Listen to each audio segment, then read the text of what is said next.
Hello everybody and welcome to On My Watch List, the show all about photography on YouTube. Each week we choose 3 videos that we think should be on your watch list. This week, as every week, I'm joined by my co-creator and my partner in crime. He is the Thelma to my Louise, he is the Dick Dastardly to my Muttley. It is, of course, Julian Baird. Hi, Jules. Good morning, Chris. You've clearly got far too much time in your hands if you're able to come up with very creative intros like that. Yes, I'm all good, thanks, and enjoying the sunny weather, but not necessarily in a photographic sense. What about yourself? How are you? Oh, I've been quite enjoying it. I've been doing a lot of black and white, and this bright skies, these clear skies, have been really good for that. So I've really enjoyed it. But a good show this week. We've got 3 good videos to discuss.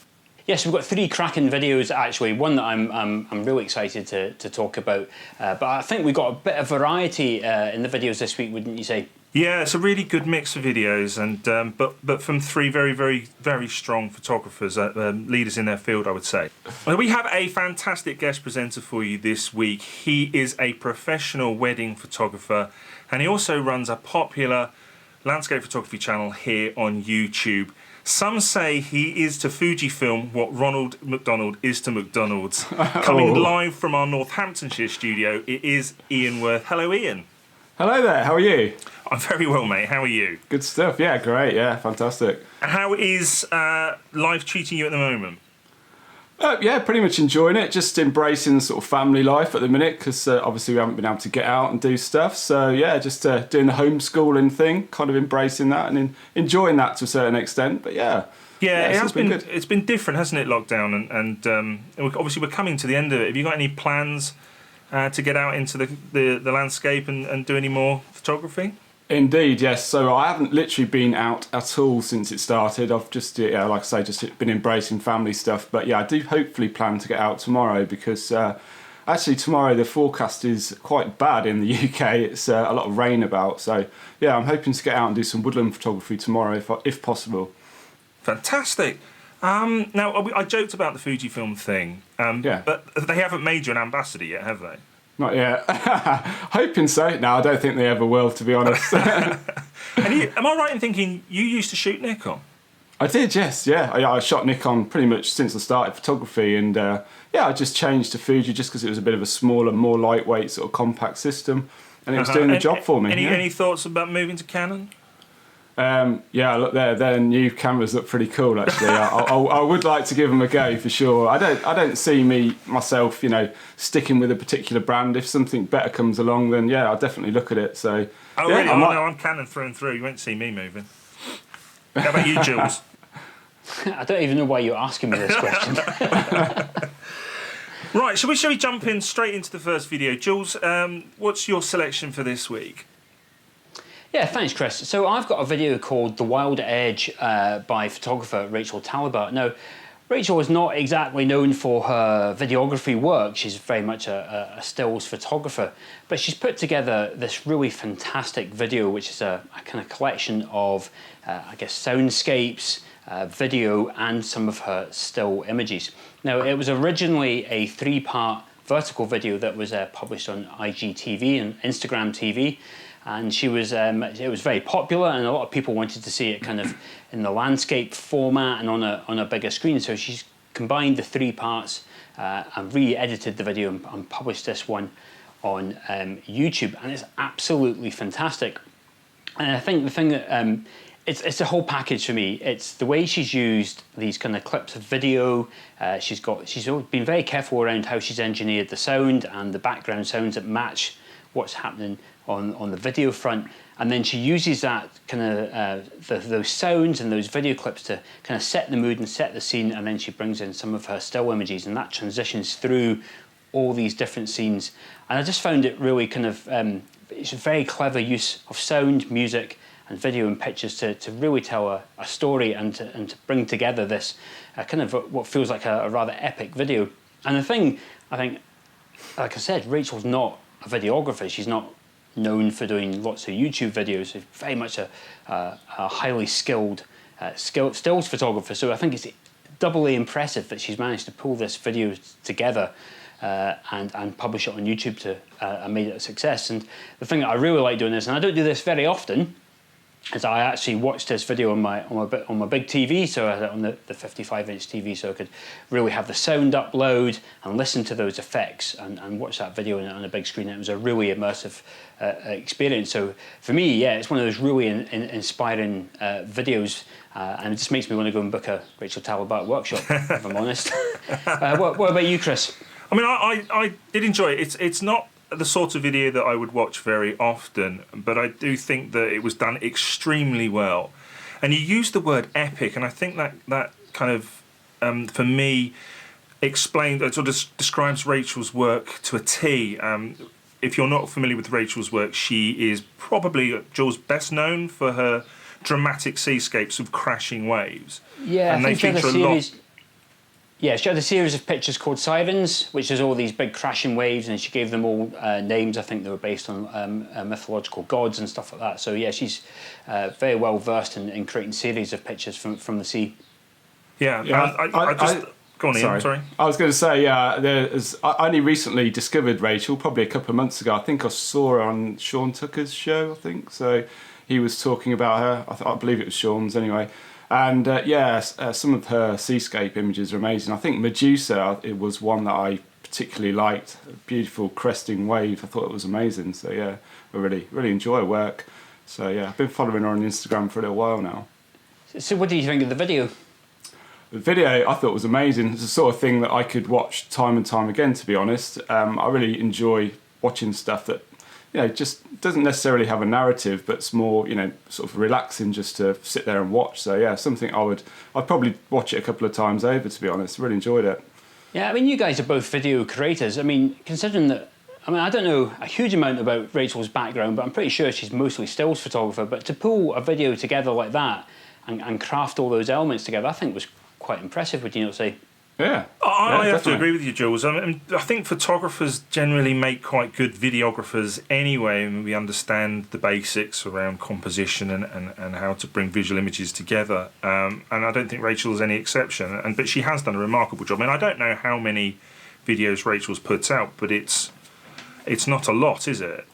No. And again, I think that's another really important thing that we want to talk about. Is that this series isn't just about featuring the big YouTubers and the big videos. Rachael has less than 1,000 subscribers, but the craft and the beauty in the work that she's produced on the video side of things, I think, is there for everyone to see. Yeah. Okay then. So Ian, let's hear about the video that you have chosen for today's show. Okay, well, I've chosen a Ben Horne video. I think it's episode 7 of his Death Valley series, but then he ended up in Zion. To be honest, I could have chosen pretty much any of those videos, but I chose this one because I just really like the image, actually, at the end there, the frozen maple leaf in the ice there. I thought it was just an incredible composition. Initially, I thought the maple leaf was actually placed on top of the ice. I thought it was something that he'd put down, but it was actually frozen in the ice, which just made the image so much better. But yeah, for me, Ben was one of the reasons I started YouTube, to be honest. I followed him for so long, and what he does is so difficult, with large format film. It's how difficult it is to make a landscape photography vlog just with digital cameras, but to do that with a large format camera is something else, really. So I really admire him for that. I watched that video, and I've followed Ben's work for some time as well, so I'm familiar with his videos. But and again, watching that one that you just mentioned there, and you have a look at the size of that camera, it's absolutely massive. So you've got to give the guy all due respect for carrying that thing and the tripod that he needs to support it. I think that's why I like it so much. I think I like seeing people suffer. I think that's what it is. But well, you get Chris Wildcamp in there, and then we can watch someone suffer. That was going to be a question for later. For that in the pilot. For me, I mean, the thing I like about Ben's videos, I mean, Ben and I, we share the title kind of landscape photographer, and that is the only thing that we have in common. We are so poles apart, and I just find myself, whenever I watch his videos, just awestruck with the way that he goes through the process. And as you said, Ian, the thing about Ben's videos is that the image is always the star of the show, and this one just didn't disappoint. That image was fantastic. Definitely. And there's a quote from the video where Ben says, "The more satisfied I am with my own work, the less initiative I have to find more subjects." Is that something that you find in your own work? No, but I did pick up on the very same quote, though. I wrote that down in my notes as something to mention. I think it was an excellent point.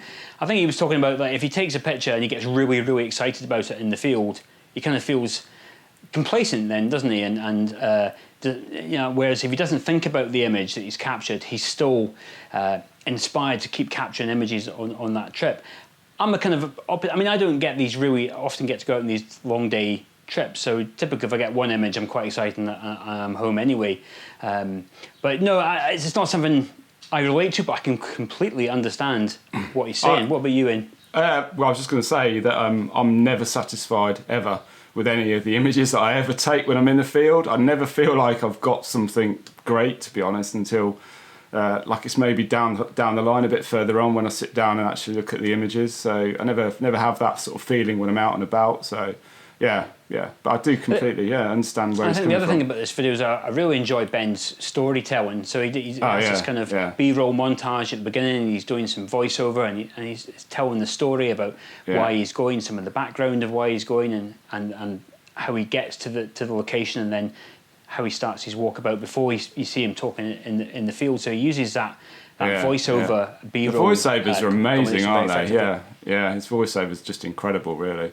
It's like a whole story, isn't it? It's almost like poetry, really, when you listen to him. So I agree with you. I mean, Ben, I find is a fascinating character. I think he's how I see landscape photographers. I mean, we are. I don't mean this in a nasty way, but a lot of us are kind of geeky guys, and he's so thoughtful. Landscape photographers, we're not rock stars.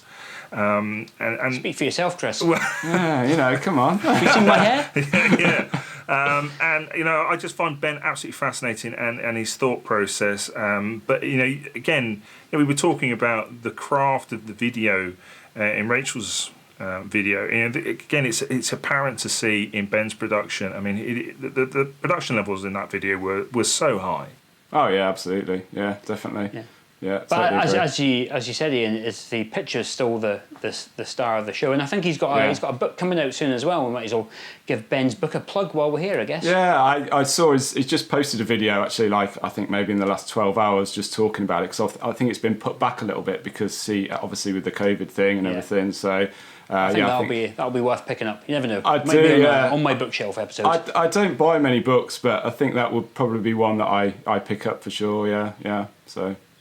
The final video is the viewer's choice video, and this week it comes from Phil Howe. He's selected One Important Skill That Every Photographer Should Master by Mads Peter Iverson. And Phil says, it is a really well put together piece on why exploration, especially in your local area, is super important.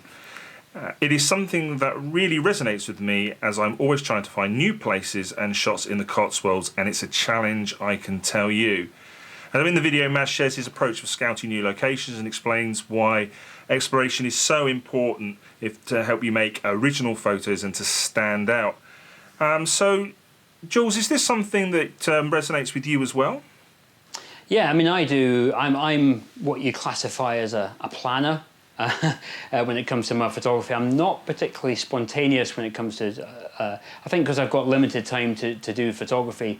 I like to give myself a fighting chance of getting an image. So, yeah, I spend a lot of time looking at maps, all sorts of maps, and placing pins and writing notes and checking direction of light. And actually, Mads talks about some of the way you can get inspired, not just using sites like Flickr.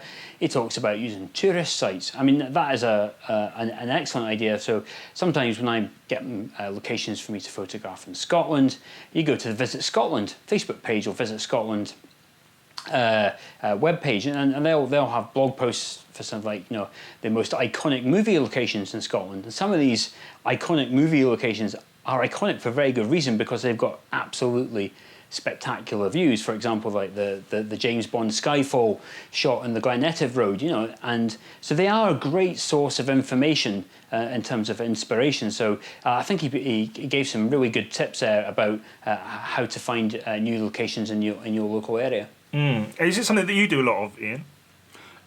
Well, I tend to look for an area, but I don't tend to go more specific than that, because quite often I've found that if I sort of plan a shot, for example, I'll become maybe disappointed if I don't end up getting that shot at the end. So I prefer to sort of maybe plan a hiking route, go on that route, and then just, you know, see what comes along, basically. Yeah, so I don't plan too much, but more for an area as opposed to specific photographs, really.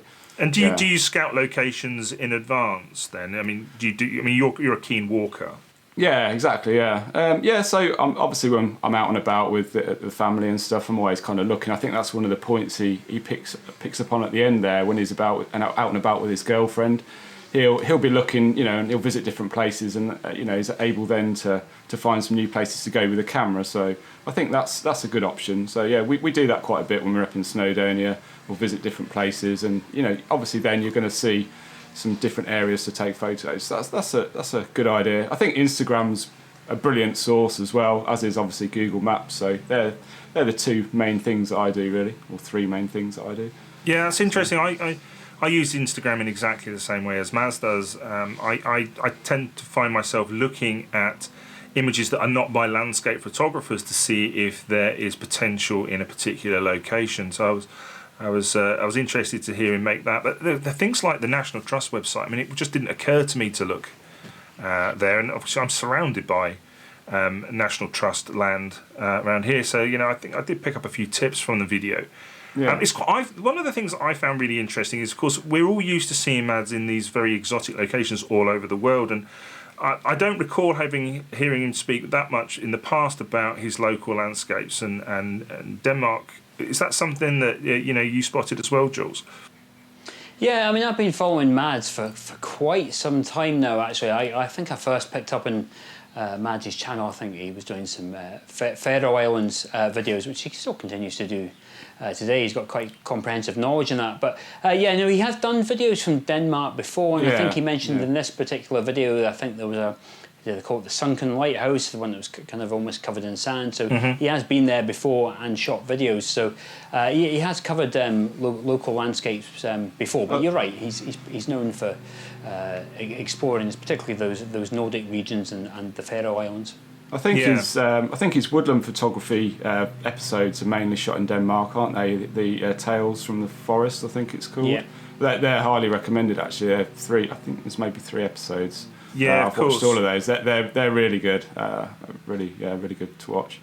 Yeah. But I personally blame Mads for costing me lots of money, because I had to book a trip to the Faroe Islands next year at great expense. But every time I watch one of those videos from the Faroe Islands, you know, and he uses the word epic quite a lot. Yeah, do you know they what? are, aren't they? It's justified half the time, which is even more annoying. Yeah, he goes to some amazing locations, doesn't he? He really does. So. For me, I mean, I've always found these sort of epic locations. You know, living where I do is a bit of a double-edged sword, because it's brilliant for photography, but I've said this before, there isn't an awful lot of incentive to go anywhere else. And I have to be honest, it was one of Maz's videos that introduced me to the Faroe Islands. So that's how. And I haven't got anything booked, Jules, but you know, it's on my to-do list, on my wish list, and it's right at the top. I think the Faroes. I think my concern about it is, you know, if we don't do it soon, do you think it could go like Iceland has got? Yes, I do. Yeah, agreed. Yeah. It's a shame. I'd still go though. Yeah, absolutely. Yeah. I mean, it's such a unique landscape. Yeah. And I don't think I would. Yeah. Thanks to Mads for highlighting it. I'll just point out it's not Mads' fault.